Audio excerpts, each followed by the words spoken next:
Hello everybody, welcome to 1989 Rails. I'm going to be doing this series probably monthly, maybe weekly, depending on my schedule, but today I'm going to be speaking about news in the US. News I've heard about and seen and think it's worth mentioning and talking about if anybody wants to watch and listen to me rant about this stuff. But firstly, you've probably heard this, but in California in the Cajon Pass, if I pronounced that wrong, please tell me, a BNSF train was in a shootout from an attempted robbery. And thankfully, nobody was injured. That's pretty much all I wrote down. Although I don't know if anybody was injured or not. All the news outlets I've seen just said nobody was injured or no cops were injured and stuff like that. So if there was anybody that was injured, please inform me. I'll probably pin your comment. Anywho, in California, there was a Union Pacific freight train that derailed near the Salton Sea. If I pronounced that wrong, please tell me. In Imperial County, it scattered overturned shipping containers and caused a section of Highway 111 to be closed down. I don't know what part of Highway 111, but it did cause a section of it to be closed down. I'll probably throw a picture up here where it fucking is. But, anywho, going up into Oregon, in Portland, a freight service from the Union Pacific resumed near Portland's burned and worn down building. It was a Centennial Mills building, and the trains running by it caused so much of a panic because it was so worn down and broken, basically about to collapse. It prompted city officials to get Union Pacific to monitor the trains going by and the vibrations they cause, so it doesn't cause the building to just fucking poof all over the ground and cause problems. The building is set to be demolished, and hazmat rail cars on the route are restricted until the 21st of August.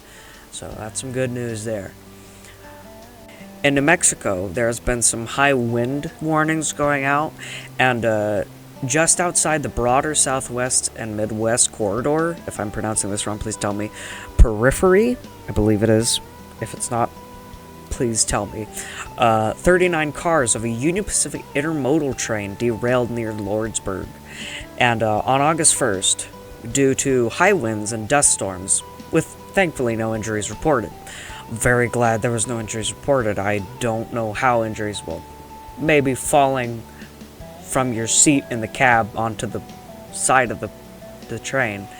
But anywho, going into the Midwest now, severe overnight tornado storms have been ripping through north-central Illinois, resulting in structural damage and localized freight car derailments between Streator and Ransom. To give you kind of an iota of that, storms knocked out power across northern Indiana and parts of Illinois, heavily impacting the South Shoreline operations while the Monon Corridor has been restored. The Lakeshore Corridor faces extreme delays because of down power infrastructure, requires trains to treat every crossing as a stop sign.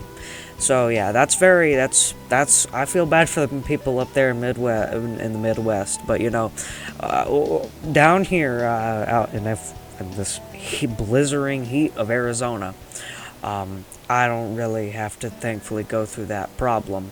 So yeah, no, I don't mean to toot my own horn or something like that, but yeah, no, I just wanted to say that. Anywho, continuing on with the news.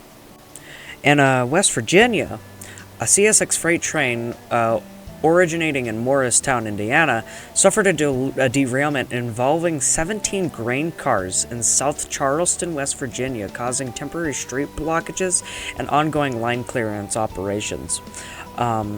Sadly, I'm probably just going to put it up on the screen right now. On other news, Union Pacific has now unveiled 2 new locomotives. I don't know when they unveiled it, but I just learned about it, like, today. So, the time of me recording this video, I learned about it. So, apparently, there is now 2 new locomotives going to be on the Union Pacific fleet, numbered 100 and 102. There's no 101. They are all electric. There's no diesel component to it, and it was created by the Wabtec Center.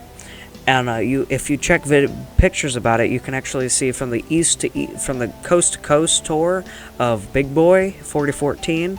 You can see pictures of Big Boy with numbered 102.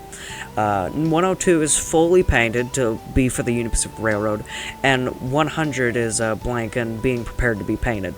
So yeah, no, that concludes my my weekly, maybe monthly, depending on how I feel, news update for you.